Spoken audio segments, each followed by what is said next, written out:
Boa noite, nós estamos de volta com mais uma hora marcada e hoje a nossa conversa eu acho que vai dar uma discussão boa e você pode participar tanto pelo Twitter como pelo e-mail que daqui a pouco aparece aí embaixo no seu aparelho de televisão.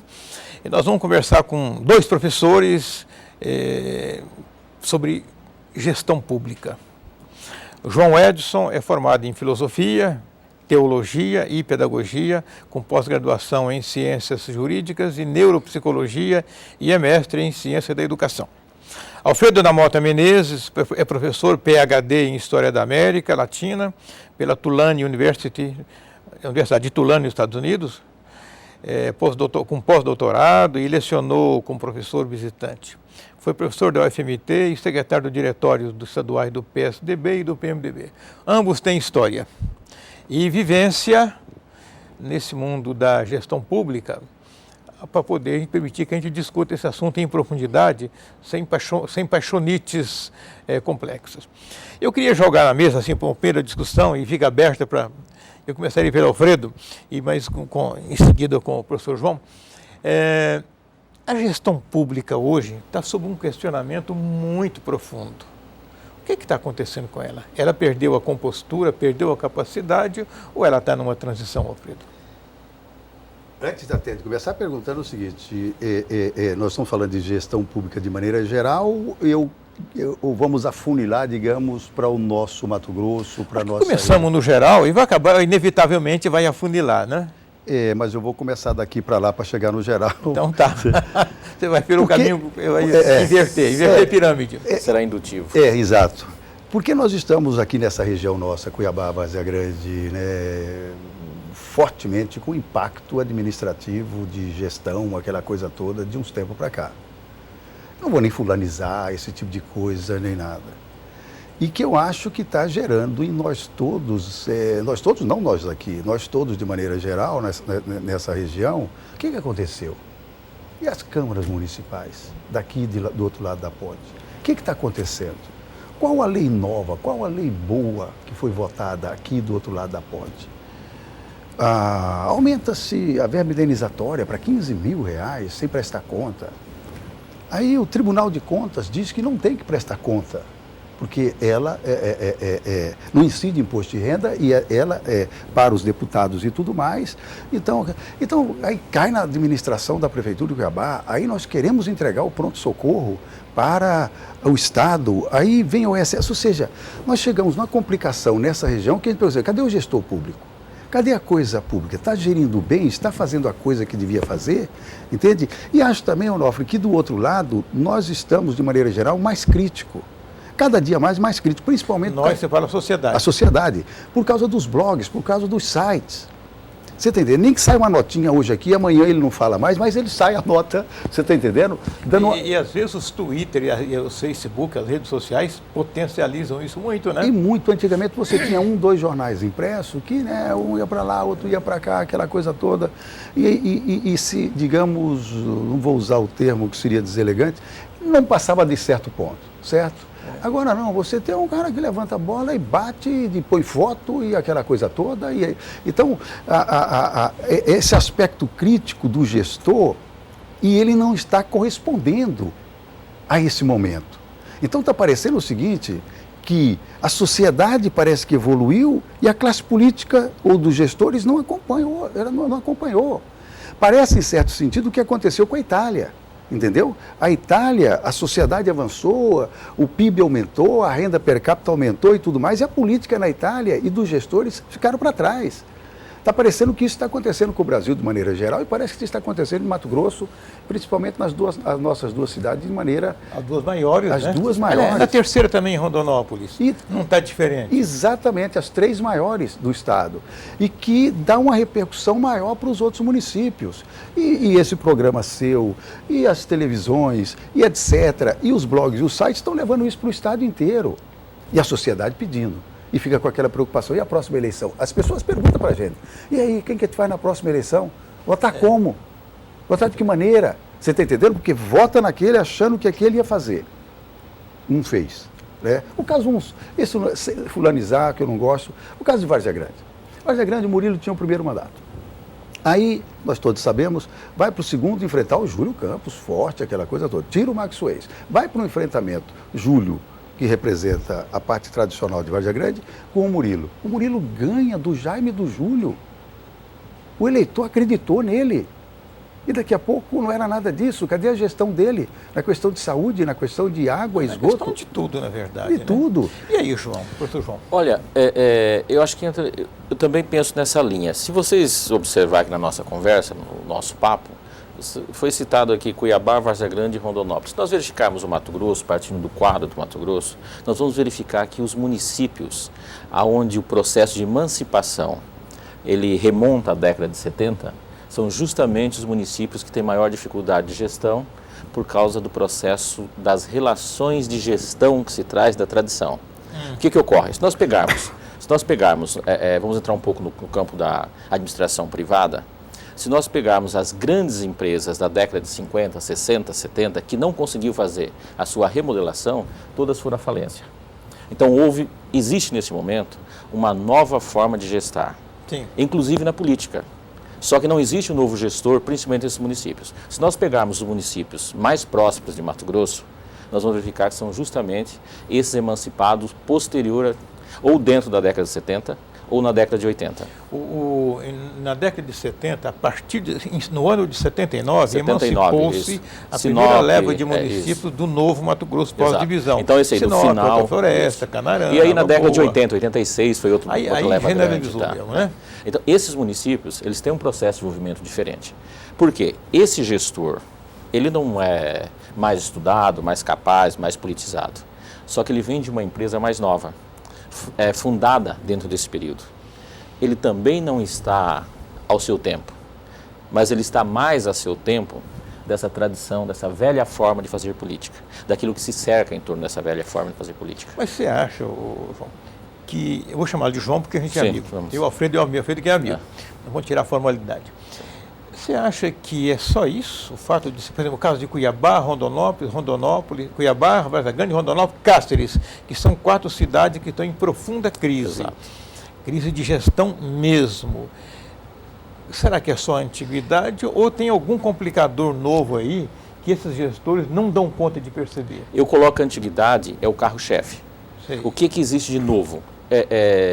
Tem o fator da informática e da informação que teve uma mudança nos últimos 20 anos de uma loucura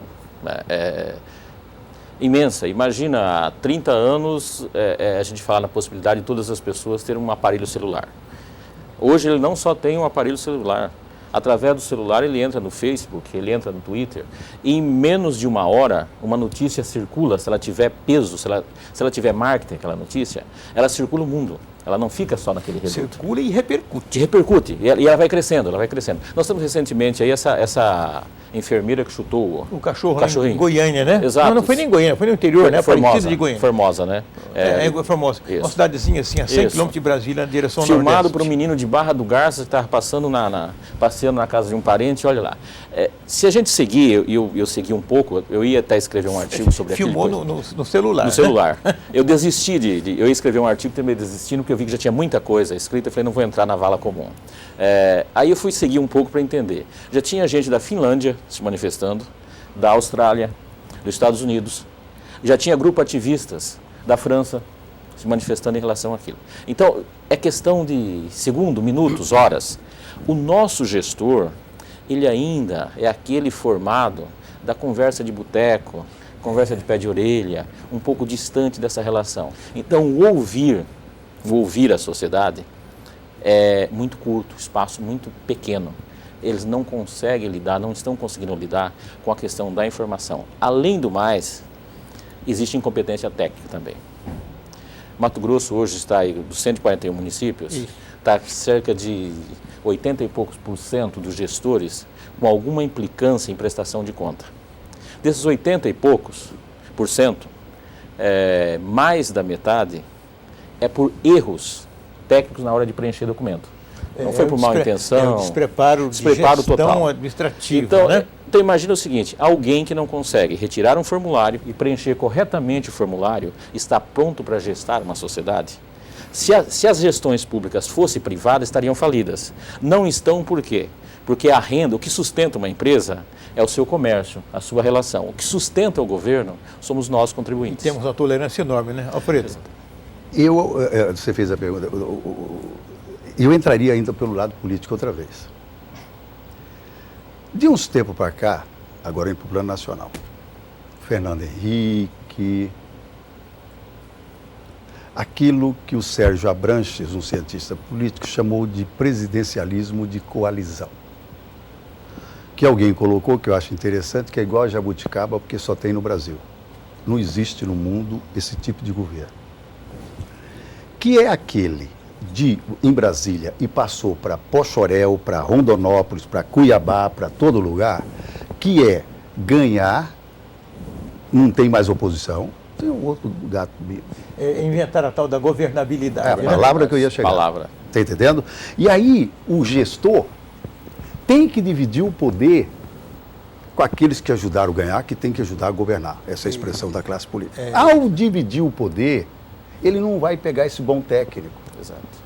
Ele não vai pegar o amigo correligionário, porque é indicado pelo outro grupo fulano de tal. A presidente está falando agora que para o ano que vem, nas indicações, não serão apenas indicações, que ela quer alguma coisa mais aprofundada, porque a pasta, ou a secretaria, ou a estatal, ou a diretoria é daquele partido. E não importa, o partido vai lá e põe quem ele quiser. Porque o objetivo do partido acaba sendo a manutenção do poder, né? Exato. E com isso, ocorrem as coisas não republicanas que nós estamos vendo no plano nacional fortemente. Vem para Cuiabá, vem para Varza Grande, vem para Rondonópolis, vai para o governo do Estado, é a mesma coisa. Porque aquela pasta, aquela secretaria, aquela estatal é daquele partido. E aí como é que você vai ser bom gestor? Com 2 pontos. Aquela pessoa indicada, de maneira geral, não é o melhor técnico, não é o mais qualificado, né, das pessoas do Estado para exercer aquela função. Segundo, que o governador, que o prefeito não está administrando, como era no passado até recente, com o seu grupo político. Isso é verdade. Você está entendendo? Ele fica escondendo atos internos porque não tem confiança 100% nos seus parceiros para governar. Então, essa tal da governabilidade. E o presidente Lula, quando entrou, quis cortar isso no primeiro momento. Zé Dirceu fazendo conversas com o PMDB. Foi. E aí o Lula desautoriza o chefe da Casa Civil. Né? O Zé Dirceu teve que, porque o PMDB queria muita coisa, muita tal. O Lula fez o Zé Dirceu recuar, aí surgiu o mensalão. A coisa foi tão traumática que o Lula depois recuou e aceitou a tese do Zé Dirceu.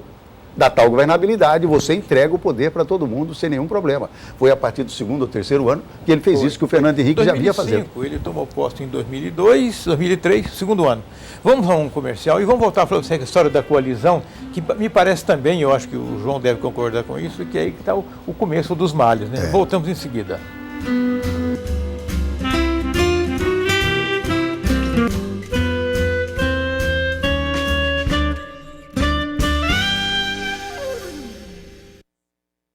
Toda empresa tem direito de ter uma boa propaganda, de ver seus produtos em campanhas inteligentes e que funcionam, de ver as pessoas elogiando seus comerciais, atingir metas e aumentar o faturamento, e ter uma agência de propaganda parceira que planeje, crie e produza tudo isso, sempre em tempo recorde, é claro.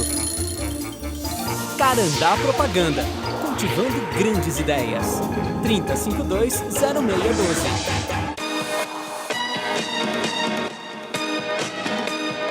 Agora Sou Mais TV Estrela, canal 17, Rede Cultura. Aniversários, casamentos, formaturas, inaugurações, lançamentos de produto. Você vai assistir aqui diariamente, a partir das 13 horas e no domingo, às 22 horas. Programa Sávio Pereira. Aqui você acontece.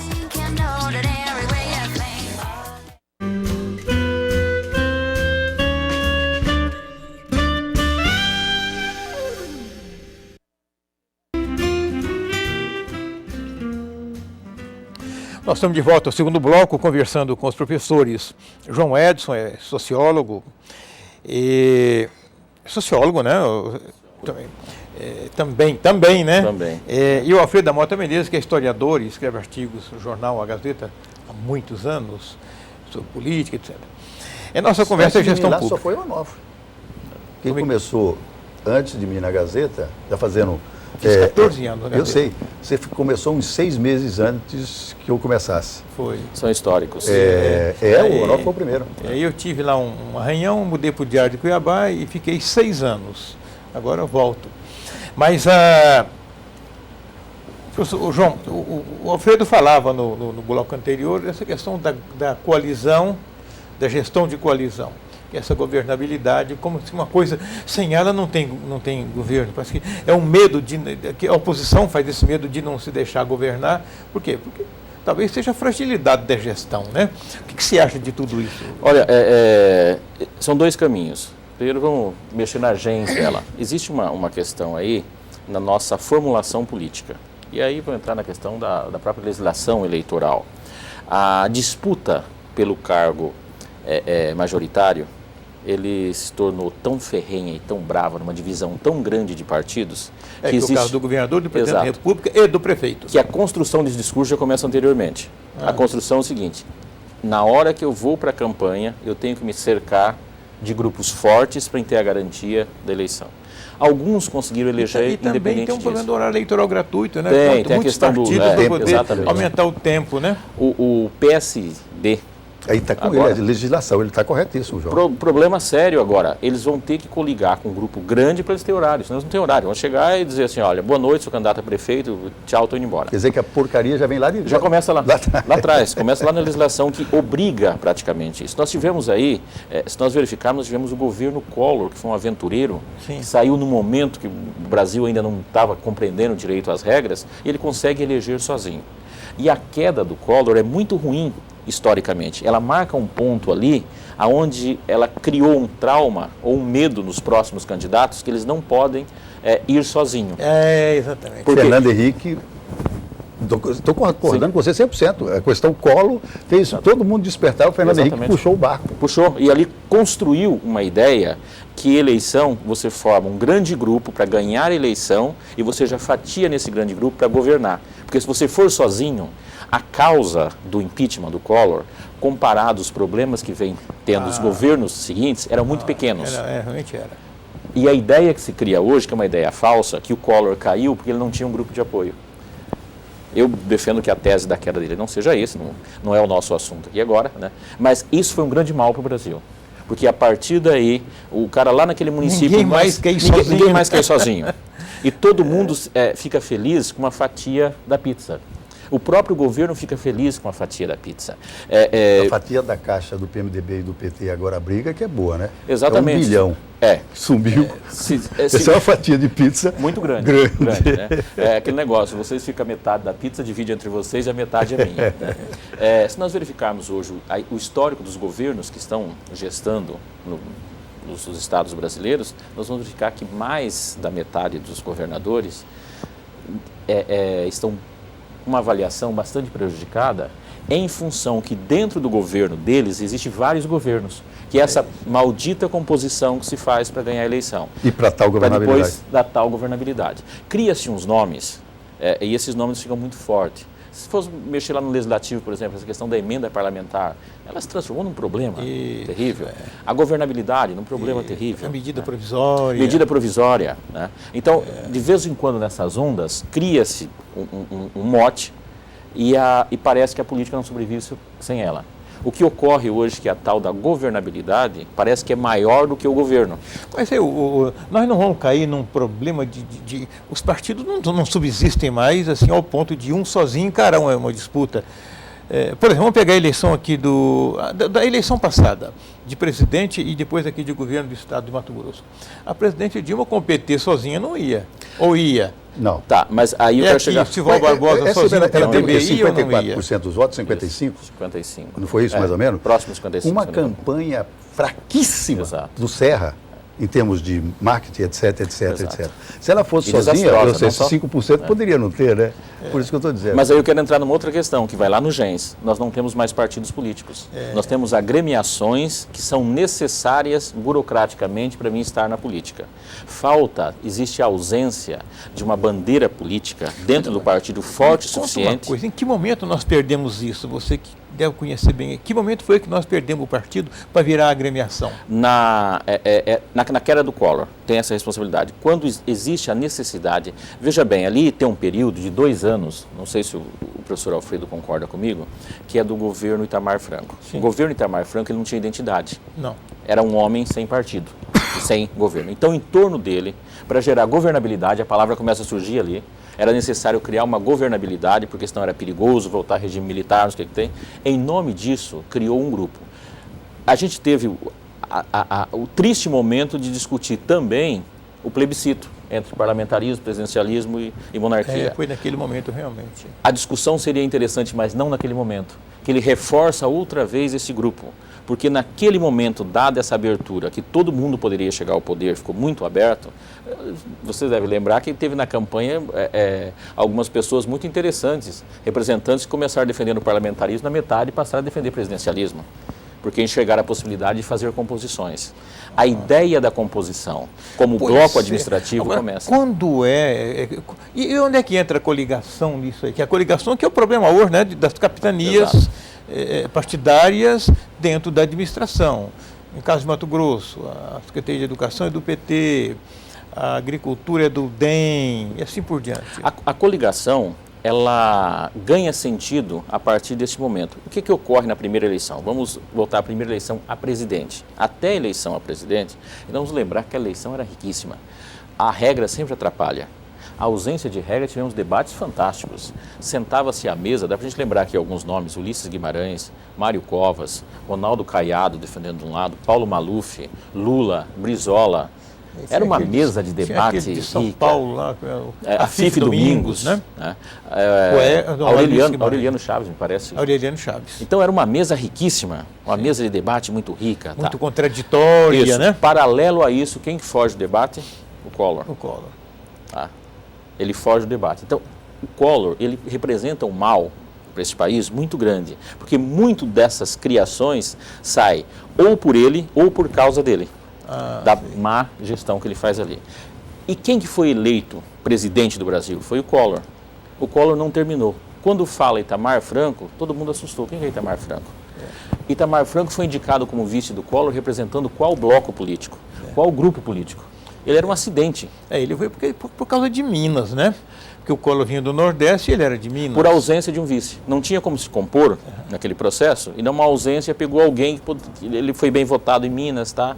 Tinha muitos municípios, traz para o Collor, mas não existia uma ideia de formar um grupo. E aí existia uma mas aí o João e Alfredo, você ia falar alguma coisa? Não, eu ia dentro disso. Por favor. Ainda da questão dessa morte de partidos. Nós saímos do regime militar, 21 anos. Ali naquele finalzinho, o MDB, depois o PMDB, né, fica forte, aquela coisa toda.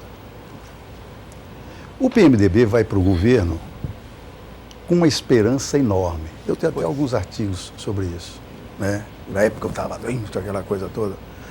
Uma esperança enorme em Mato Grosso, esperança em Brasília, esperança nacional, etc, etc. Quando chega lá, encontra um fato econômico real. Nós estávamos numa crise econômica brava. Quando você analisa, ela... Logo imediata, a segunda crise do petróleo, do né? petróleo, depois 86, da dívida externa, etc., decretou moratória, aquela coisa toda. Mas você tinha prometido demais, que era o paraíso que estava chegando. Eu fiz parte daquilo, eu lembro. Os programas de governos, eu elaborei um, ajudei a elaborar um, fui o coordenador, prometíamos tudo. Você está me entendendo? Quando chegou lá, você encontrou aquele impacto. A realidade. Aí você criou o plano real, o cruzado. Tal. Eu coloco um momento da descrença maior quando, depois da eleição de 86, em novembro, o plano real, outra vez, cruzado, e aí, depois da eleição, o Sarney abriu, lembra, porque tinha que fazer antes. E aquilo gerou um quebra-quebra em Brasília famoso. Brasília não é disso. Eu coloco aquele momento dessa descrença. Tudo bem, a descrença nesse momento. Aí você vem o outro partido, com o PSDB, que teve um momento de aceitação e depois, no segundo mandato do Fernando Henrique, também essa descrença.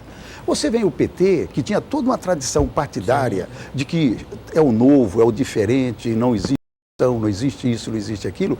Quando esse partido também chega ao poder, ele encontra aquelas coisas todas e faz, como o Lula disse na embaixada do Brasil em Paris, com o negócio do mensalão. Não, mas o que nós fizemos é o que todos fazem. Ou seja, colocou o PT naquele momento, né, que foi a tese do Márcio Bastos, que era o ministro da Justiça, não, é um negócio de dinheiro de campanha. Colocou o PT na mesma rama de todo mundo. E a descrença popular com os partidos que vinha do PMDB, passando pelo PFL e pelo PSDB, também chegou no PT. E aí, o que vai fazer? Qual partido que nós temos, o povo tem, para dizer, este eu quero, eu faço? Mas só para pegar ainda um gajo, eu acho também que naquela questão de gestão ainda, de governabilidade, pode parecer que não, mas essa questão da emenda parlamentar, você está me entendendo? Que deixou o parlamento sem ser parlamento. Hoje a gente ouve o Hélito Fagundes, eu digo isso com o maior carinho, que eu tenho amizade com ele não fala o que ele... Estou falando porque agora mesmo ele está falando que trouxe dinheiro, né? Tal. Não fala ele, nenhum deputado em Brasília, que lá fez uma nova lei, uma lei boa para o país. Não. Uma discussão relevante, né? O deputado está falando só que traz dinheiro. Ou deixa de trazer. E com isso, o executivo, na prefeitura, tem suas sinicuras, no governo do estado, com a Assembleia, tem suas sinicuras. A Assembleia tem lá uma participação no orçamento para emendas. Exatamente, com isso controla. Então você não tem oposição, você não tem um partido que a pessoa possa acreditar. E você controla através das emendas, da governabilidade e tudo mais. E das emendas provisórias no caso do governo federal. Exato, e tem essa lá. E no caso, o eleito se torna mais importante que o partido. Claro. Porque o partido não tem militância. Claro. E o partido também não tem autoridade sobre o parlamentar individualmente, supostamente no conjunto. Agora, para mim, aí existe um erro no eixo. Eu até costumo fazer um trocadilho e brincar com isso. Nós temos uma Constituição muito voltada para o parlamentarismo, um sistema presidencialista e os gestores pensando que é monarquia, cada um se colocando na condição do rei. Eu gosto de brincar com esse triângulo. Mas aí vem uma questão. A emenda parlamentar, eu sou um crítico da emenda parlamentar, mas aqui eu vou fazer o advogado do diabo agora. A emenda parlamentar, ela vem substituir a ausência do parlamentar distrital.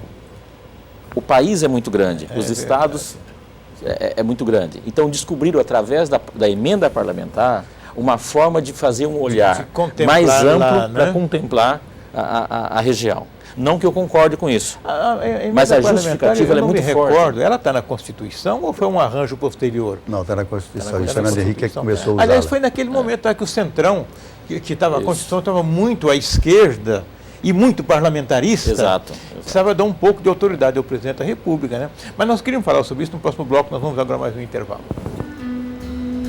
Liga a conversa.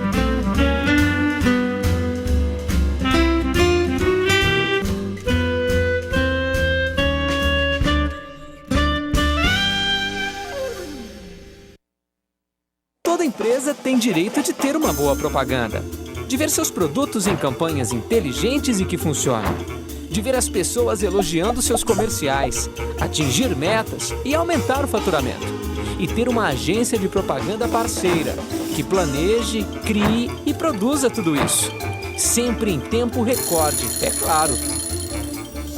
Carandá Propaganda, cultivando grandes ideias. 3052-0612.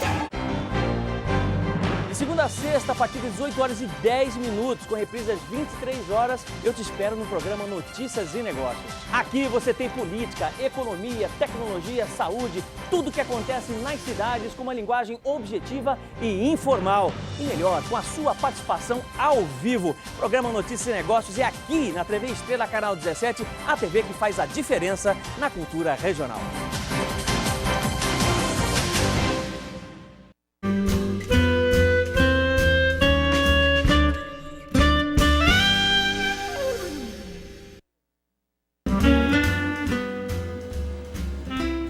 Nós estamos de volta aqui mais um bloco, no terceiro bloco, conversando com o professor Alfredo Menezes e João Edson. Eu tenho uma pergunta que chegou por e-mail, vamos fazê-la agora no comecinho, depois nós voltamos na emenda parlamentar, né? E também na medida provisória. A Camila Albuquerque, ela pergunta por e-mail, o que precisa mudar para que os políticos saiam da zona de conforto e comecem a trabalhar em favor de quem paga impostos? Mas e aí? Essa é uma boa pergunta. É bom que nós estamos falando aqui, que é com o negócio de mineiro. E aí, deixa eu começar qualquer coisa aí. Eu sei, o que fazer? Vamos dar aquele caso anterior, né, de Várzea Grande, em que o eleitorado tinha ali uma família tradicional e o outro.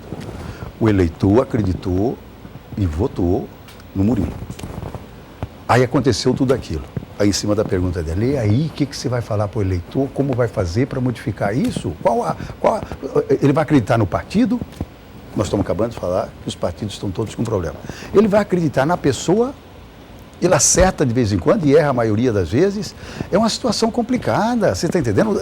A questão política no Brasil, ela é, para mim, nesse momento, uma das mais complicadas historicamente falando. E até ainda pegando o gancho disso aí, da tal governabilidade, se a presidente Dilma decidir amanhã ou no próximo ano fazer o seguinte, eu vou buscar os melhores técnicos, os melhores cabeças, as reputações melhores desse país para os ministérios. Ela não governa. Não governa, não. Então, você tem que entregar parte do governo para aquele pessoal que a gente tem que eleger, como ela está perguntando, e que lá vai fazer parte disso, e que não tem saída, nós não temos saída. Eu não encontro todo no meu dia, falar assim, não, o Brasil é a luzinha no final do túnel e aquela ali na política. Não tem, é como se respondesse para ela, olha, não vejo saída do jeito que a coisa está aí para a política brasileira. Vamos voltar no começo das coisas lá.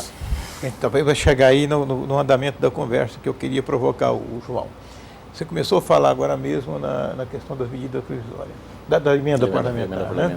Que seria um substituto, um possível substituto para o voto distrital, que nós não temos e que contemplaria os lugares distantes, Santo Antônio de Vergera ou Confresa, ou Colniza, que está mais longe ainda.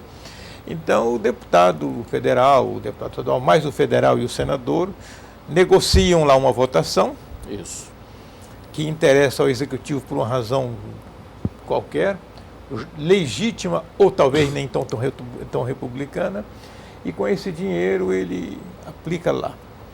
E aí acabou virando que essa reforma, essa emenda parlamentar se tornou um instrumento de governança parlamentar. Exato, executivo. E a coisa mais grave ainda, que o parlamentar que não usar a emenda parlamentar não se reelege. Não se reelege. É mandato único, é parlamentar de mandato único. Ele precisa usar da emenda, porque é na emenda que ele faz os arranjos e os negócios que vai garantir a sua reeleição e permanência na política. E se capitaliza. Também. Se capitalizam, exato. Também. Tem além de fazer o ginásio, a ponte permite uma série de coisas. Veja bem, ela permite muita coisa. Ela é muito ampla. Ela permite desde dos processos republicanos aos não republicanos de forma até tranquila. Então, o que nós temos? Criou-se um discurso no Brasil, em função da negligência do judiciário, criou-se um discurso no Brasil que é mentiroso e as pessoas passaram a acreditar nele. Que nós já temos leis o suficiente, as leis são boas, só falta aplicá-las. Não é verdade. Nós temos muitas leis que são completamente inúteis e boa parte das leis serve para ter exatamente o que está aí. Acontece que a nossa legislação eleitoral, ela favorece isso que está aí. Nós temos hoje, dentro da política... Ela foi feita para isso. Foi feito para isso. Naquele momento era assim. Até volta a questão da pergunta da nossa... Da Camila. A questão da Camila. É um problema sério. A mudança... E aí nós criamos uma outra concepção que é bastante religiosa. Eu falo que fica muito da minha área essa questão, né? Nós criamos na concepção cristã que a ideia de toda revolução, de toda mudança... vem justamente do gentil, daquele cara que não detém o poder, daquela pessoa que vai se revoltar e vai para o sacrifício, né? Isso. A crucificação gera mudança. Também não é verdade. Dentro dessa relação de poder, só faz mudança quem tem poder. Quem não tem poder não faz mudança. A mudança é feita por aqueles que detêm o poder, porque quem detém o poder detém a mídia. Então, João, você está falando de uma revolução. Exatamente. Porque nós não temos o poder econômico do governo Lula para cá, com essa distribuição de renda melhorada, o rico ficou muito mais rico. Exatamente. Porque ele houve um distanciamento maior entre as acumulação do capital acabou no colo dele. A classe média ficou mais pobre, ficou mais empobrecida politicamente, né, Alfredo? Agora, mas houve uma distribuição muito grande de dinheiro mais na classe então, C, D e E. Pois bem, então, o rico não fará a revolução. Não. A classe média também não, ela é formuladora. Isso. E aí a classe política não fará mesmo, porque a ela interessa como fique. Ao governo, muito menos, que interessa a governabilidade. Então, e essa revolução? De onde é que ela viria? Vamos voltar a um processo histórico para entender. Para mim, são dois caminhos. Se nós voltarmos lá na eleição de 89, 90, nós tínhamos sentado naquela mesa que eu falei que era riquíssima, nós tínhamos o Roberto Freire, que tinha um partido comunista. Ideológico na época, né? Na época. Isso, depois vai para o PPS, e é governo pelo PPS, e o Blairo, que não tem nenhuma identidade, e tantos outros por aí. Nem histórica, o PT, nem tão o professor pouco. Alfredo já falou dessa evolução do PT, ou involução, em termos ideológicos, tá? Ele deixou de ser o sindicato e não conseguiu ser partido e terminou não sendo nada disso. Então, qual seriam as duas possibilidades? Bom, a possibilidade número 1 seria quem detém o poder ter a consciência de fazer a mudança. Não acredito quem está aí, porque está confortável, ela é boa para ele.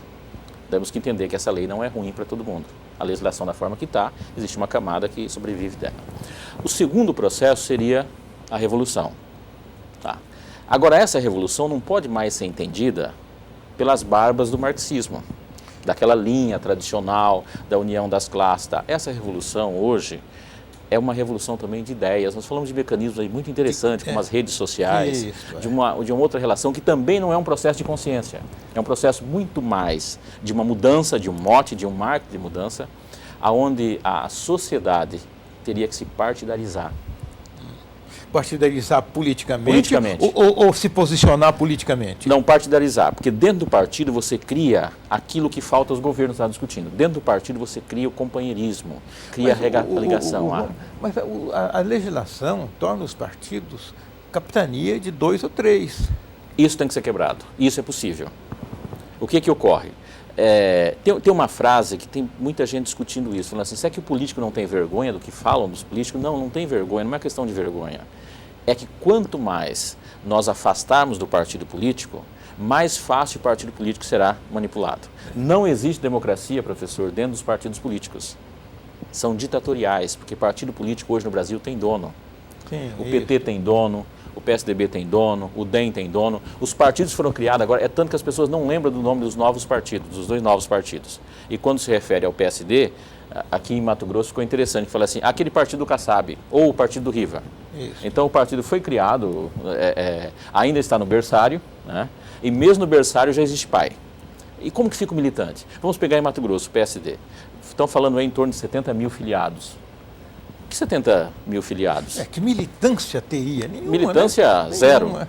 Tem um cacique que manda no partido. Isso. E a partir daí filiou pessoas porque é festivo, tem que participar. Isso. Não estou falando de filiado, estou falando de militância. Então, aonde a gente muda?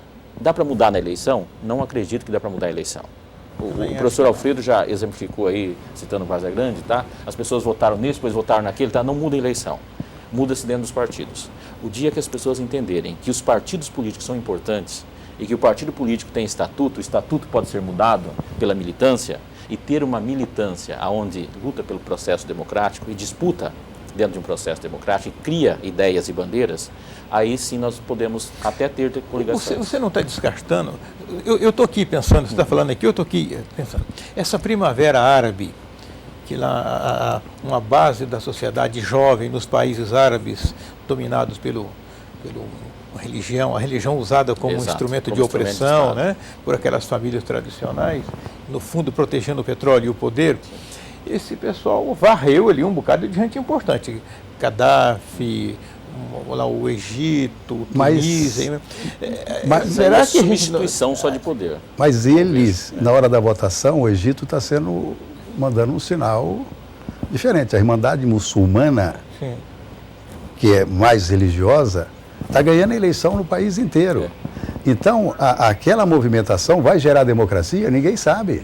Você está entendendo? Não aponta para esse lado. Não aponta para esse lado. É apenas uma tomada de poder. Nós estamos com uma pessoa na linha. Vamos lá. Boa noite. Pois não, quem está falando?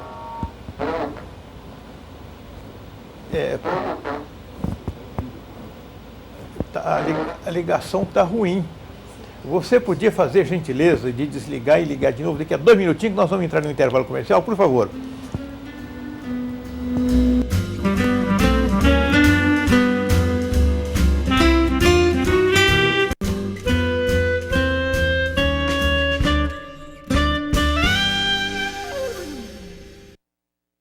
Toda empresa tem direito de ter uma boa propaganda, de ver seus produtos em campanhas inteligentes e que funcionam, de ver as pessoas elogiando seus comerciais, atingir metas e aumentar o faturamento, e ter uma agência de propaganda parceira que planeje, crie e produza tudo isso, sempre em tempo recorde, é claro. Carandá Propaganda, cultivando grandes ideias. 3052-0612.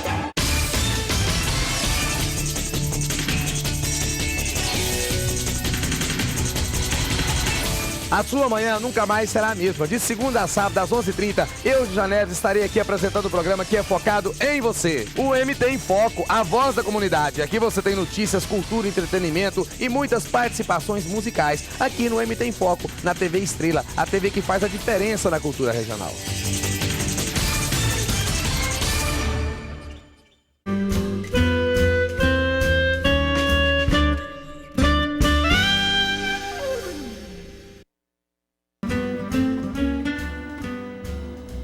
Nós estamos de volta ao nosso quarto bloco, conversando com o professor João Edson e com o professor Alfredo da Mota Menezes. E nosso assunto é gestão pública e acabamos entrando na gestão política, né? Que na verdade é a mãe da gestão pública, né? Nós começamos falando da gestão pública e fomos recuando e concluímos, nossos dois entrevistados concluíram com muito acerto que a causa da má gestão pública ou da gestão pública questionável, ineficiente ou inadequada, ela está lá atrás na amarração do governo, para chegar até o governo, com as chamadas coligações, ou a tal da governabilidade. Será que nós poderíamos caminhar aqui? O João defende que o partido seja o canal para a recuperação da política, para atender aquela pergunta da Camila. Então. Você acha que... Concordo com o João. Corretíssimo, né? Do ponto de vista da análise dele, teórica, etc., tem que ser dentro do partido para fazer a modificação, sem dúvida nenhuma. Ficar no blog atirando e não sei o que, aquela coisa toda, tem que ir lá para dentro. Mas o meu receio, eu estava até dizendo aqui antes, é que, como o partido funciona hoje no Brasil, aquele diferente, aquele mais idealista, aqueles jovens, né, ou aqueles grupos que entrarem para fazer a modificação dentro do partido, ele é encostado. O cacique encosta. E o cacique é aquele que, na governabilidade, ele arruma emprego para todo mundo. Ah, então ele é patriarca, né? Exatamente. Você está entendendo? Aí nós voltamos no império. Exatamente. Então aquela pessoa não quer desagradar ao cacique. Entende? De jeito nenhum, não é essa modificação. Se nós buscarmos lá atrás, na América Latina, os americanos gostam de analisar a gente por esse lado, essa tradição da Igreja Católica hierarquizada, do poder espanhol, do poder português que era dominado por essa Igreja Católica, nada aqui, estou falando de igreja de céu, nada disso, na questão política, terrena mesmo, tal, aquela coisa toda. E cria nessa questão hierarquizada, porque nós somos da América Latina. E você tem o cacique, né? Você tem o coronel, você tem em cada região da América Latina um termo específico para determinar o que manda.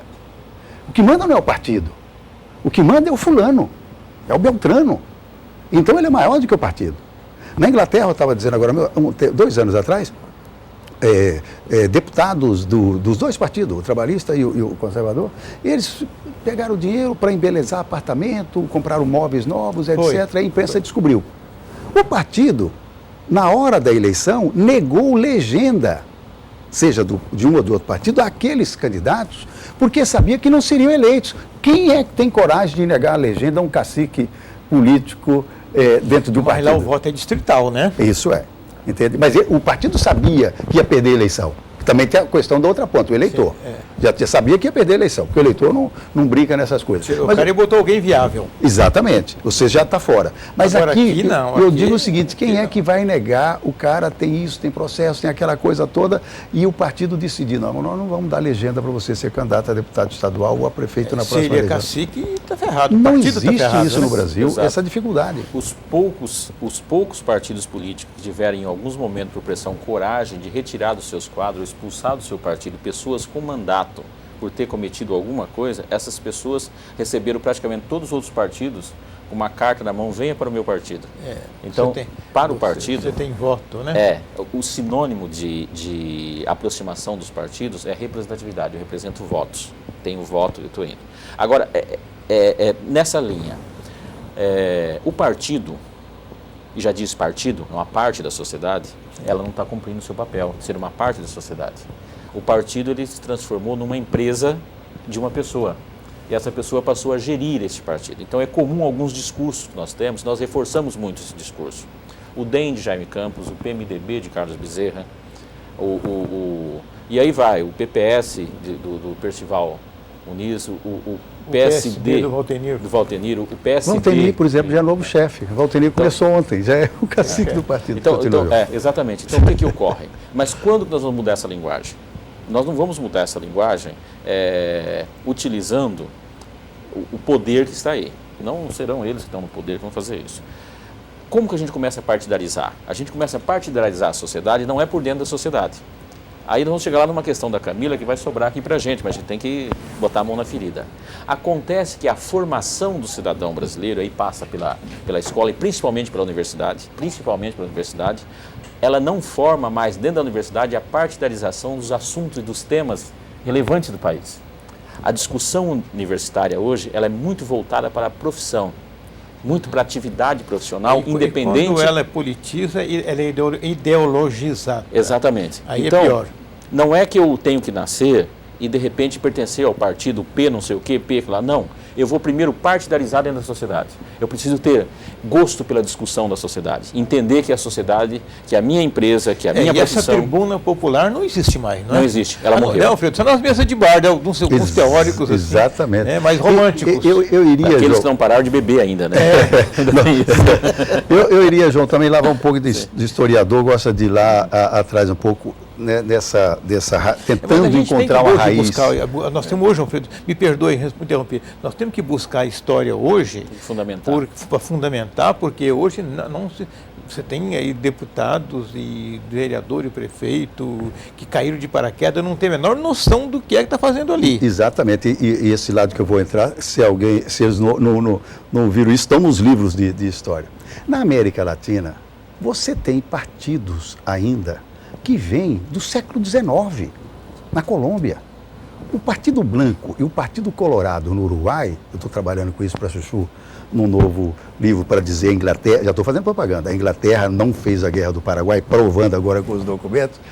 A briga entre os dois foi que, da minha tese nova, foi que gerou a Guerra do Paraguai entre brancos e colorados que existe até hoje. Conservadores e outros partidos liberal. Na Colômbia existe até hoje.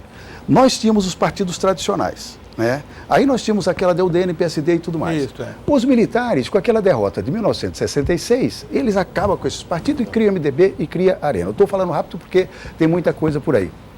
Lá na frente, o MDB começa a crescer demais, os militares acabam com os dois partidos, criam o PDS, né? E ia acabar com o PMDB foi esperto, colocou o P, tinha que ter P. Colocou o P do MDB porque já estava crescendo. Então, e o partido continuou crescendo, o PMDB. O que fez Golbery do Couto e o pessoal todo? Permitiu que se criasse partidos o quanto fosse para manter o PDS unido pressupostamente, que não manteve, esfacelar o PMDB. Essa foi a tática. E o que aconteceu? Hoje nós temos 29 partidos registrados no Tribunal Superior Eleitoral. Se nós buscarmos, para mim, uma das piores heranças dos militares, além de tantas outras, foi essa questão dessa quantidade enorme de partido. Aí você tem que pegar esses partidos todos, colocar na sua coligação para dar tal da governabilidade. Nós vamos dar poder para eles, né? Dar poder, nem que seja migalha, mas... Quando começou a questão do mensalão? Uma diretoria dos Correios do PTB. Foi. Você está me entendendo? O cara entregando o dinheiro que a televisão mostrou.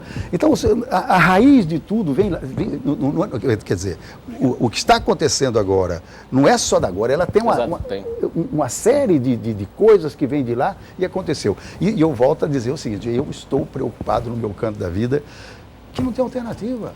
Desconstruir é um tempo quase... maior do que o tempo da construção. E o tempo da construção, ele está aí próximo de meio século.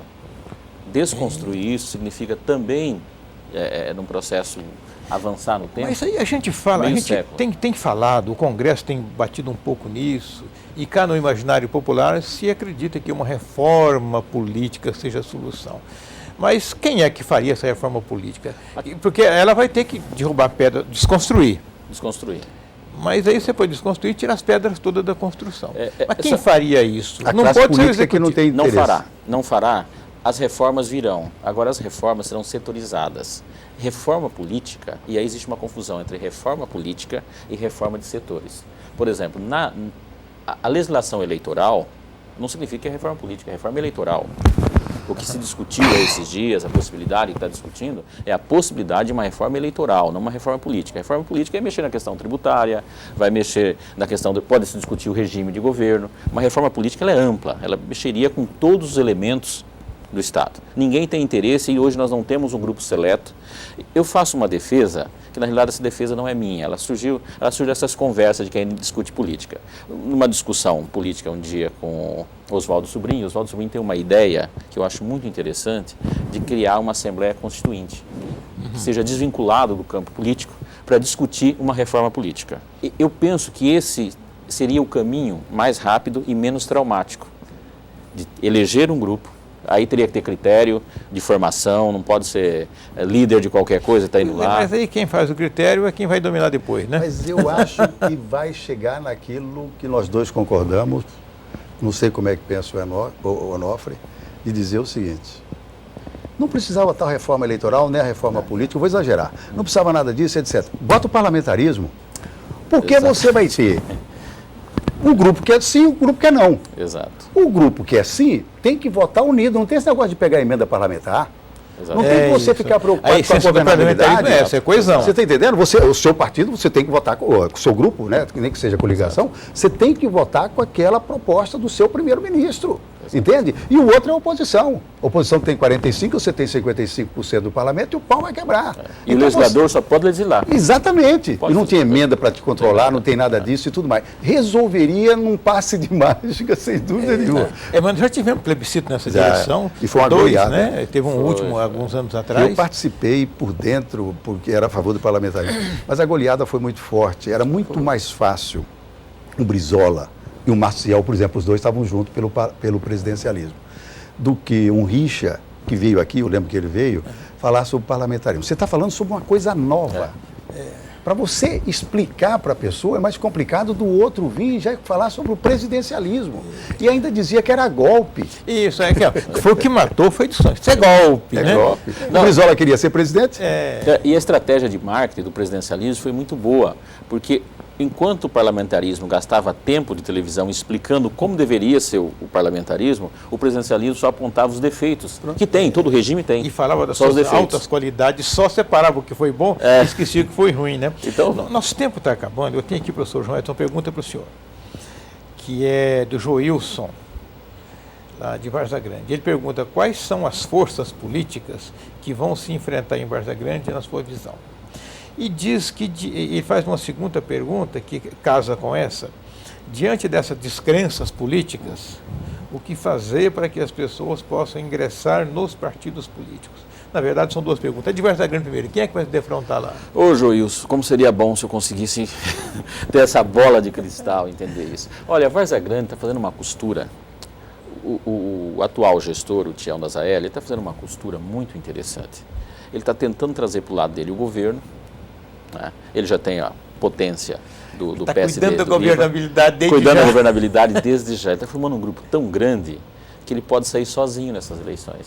Várzea Grande tem um problema sério nos últimos anos. Nos últimos não. O professor até pode me corrigir em relação a isso. É histórico em Várzea Grande, sempre um dos candidatos já sai eleito.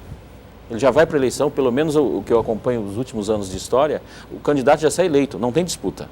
A última disputa que teve aí, que pensou que poderia ter uma disputa, era entre Murilo e Júlio, e não houve disputa. 15 dias de campanha já desapareceu na frente o Murilo, tá? Foi distanciando cada vez mais. Aquele erro do Max Suez. Um erro do Max Suez ali, terminou causando. Então, Várzea Grande não tem essa tradição. Então, de um lado está a prefeitura. Do outro lado, seria quem poderia? O Jaime, ele não vai para essa campanha. Não vai, não. Ele não tem como fortalecer. Ele já tem E demonstrado veja que não bem, tem gente, interesse. estamos falando das coisas antigas. Sim. Nós estamos falando de um novo grupo. Talvez observar aí, quando ele faz a segunda pergunta, como fazer essa questão do partidarizar. Eu não enxergo mais na atual condição, na atual conjuntura, que a partidarização não passe pela linha do conhecimento. Como assim? Quando eu estou tirando essa coisa de educação. Quando falo educação, passa pela educação. Se colocou muita educação com escolarização. E passar a entender que alguém que tenha conhecimento é porque foi escolarizado. É um dos caminhos de excelências do conhecimento, é a escolarização, mas não necessariamente para isso. Senão a gente vai querer aquela redundância e vamos começar a discutir o Lula, se o Lula tem conhecimento, não tem. O Lula cria um problemão aí, né? Conhecimento político em relação a isso, e não só ele. A gente vai andando pelo interior, aí a gente encontra gestores, né, bem articulados, tá? Fiz até a 5ª série, 8ª série, tá? Quando eu falo da questão do conhecimento, as redes sociais, eu me encanto com elas, mas eu acho que ela ainda não cumpre o seu papel. Seria justamente trabalhar aquela velha linha, trazer a informação, da informação gerar conhecimento. Porque as pessoas não estão educadas politicamente. Exatamente. Né? Aí a rede é usada para contar. Estou dando comida para o meu papagaio. Exato. Aí as pessoas fazem aí um comentário. Seu papagaio, eu já tive uma lagartixa. Aí. Imaginava-se que as microlideranças poderiam gerar esse conhecimento, também não geram. Os presidentes de bairros, eles agem justamente como parlamentares, eles trabalham com as emendas dele. Então, eu sou presidente de bairro, ligado ao vereador tal, ao deputado tal, não sei quem, aqui eu ganho alguma coisa. Muitos líderes, eu sei que tem presidente que trabalha, que luta, tá, mas tem muitos deles, né, como no parlamento, que já não trabalham. Eles acabam negociando, né? Se tornou um meio de vida, né? Isso. Está bem claro. Os líderes educacionais, setoriais, sindicatos, eles se diminuíram muito nos últimos anos. Então precisa existir uma mudança dessa questão da fatia da sociedade que eu falei. Partido é uma parte da sociedade. Você falou alguma coisa, porque nosso tempo está acabando. Eu queria terminar com um pouco de otimismo também. Né? Eu ia perguntar agora na próxima questão para você e para o João, tem luz no fim do túnel. Não, exatamente. Teve um tempo, você lembra que o pessoal falava muito da luz no fim do túnel? O doutor me dizer o seguinte, que concordo na questão do conhecimento, se essa geração dos pais, né, ou a geração dos filhos desses pais vão ser mais educados do que os outros, aquela coisa toda e tal. Mas mesmo com essa descrença, que pelo menos do meu lado, né, eu falei aqui e tudo mais, eu vejo um Brasil novo. Mesmo com tudo isso, a gente fala, não é o Brasil de 20, 30 anos atrás. Essas ferramentas agora de blog, de site, desse tipo de coisa toda, então começa uma participação maior. Será que essa pressão não virá, concordando com o João, para fazer essa mudança aos poucos? Veja, hoje, não tem jeito de fugir disso. Eu estava em casa, não sei se vocês assistiram também, a discussão no Judiciário Nacional. Sim, Pau que está quebrando. Você está me entendendo? Quando que isso acontecia? Quando é que a gente sabia o que acontecia dentro do Judiciário Nacional de Mato Grosso? Ninguém sabia de nada. Se ganhava. O Peluso recebeu 700 mil como desembargador de São Paulo num ano, como bônus. 700 mil reais. E agora, como é que recebe 700 mil? Qual o motivo? Não estou falando que ele é corrupto nesse sentido, mas isso não existia. Então está mostrando, né, que existe algo novo que pode entrar até dentro do Judiciário. Então, talvez, como nosso tempo já foi, a gente talvez pudesse depositar, você falou em educação e escolarização. A educação, nesse caso, seria em informação, uma informação. Isso. Né? Bem então, nós acabamos caindo no colo da informação, né? Como o canal da esperança da política brasileira. Por incrível que pareça, é a questão da robotização. A mecanização do sistema de informação, ele possibilita que essas bolhas se quebrem. Então, nós não precisamos mais de ter necessariamente só uma sociedade brasileira, coesa, patriota, consciente. As fronteiras se alargaram muito. E esse alargamento das fronteiras, o brasileiro está migrando muito. Hoje o brasileiro está nos Estados Unidos preocupado com o Brasil aqui, ele está na Europa preocupado com o Brasil. O mundo também está preocupado com o Brasil agora. E essa comunicação é rápida. Antes era uma carta que você escrevia, chegar lá. Não, essa comunicação, o que aconteceu e por que aconteceu isso? Tá? Esse sistema de informação, essa mecanização da informação, mais ou menos na mesma linha, é o túnel. Tem algo novo no ar. Tem algo novo. Apesar de toda a confusão, de todo o pessimismo, tem algo no ar. Nós terminamos com a convicção de que há algo novo no ar. Há algo novo. Alfredo, obrigado pela sua disponibilidade, pelo seu conhecimento. João, nós somos professores juntos, né? Obrigado pela sua gentileza e pelo conhecimento. Prazer em tê-los aqui. Boa noite, obrigado. Nós voltamos na próxima quinta-feira, mas domingo às 23 horas tem reprise. Boa noite e até lá.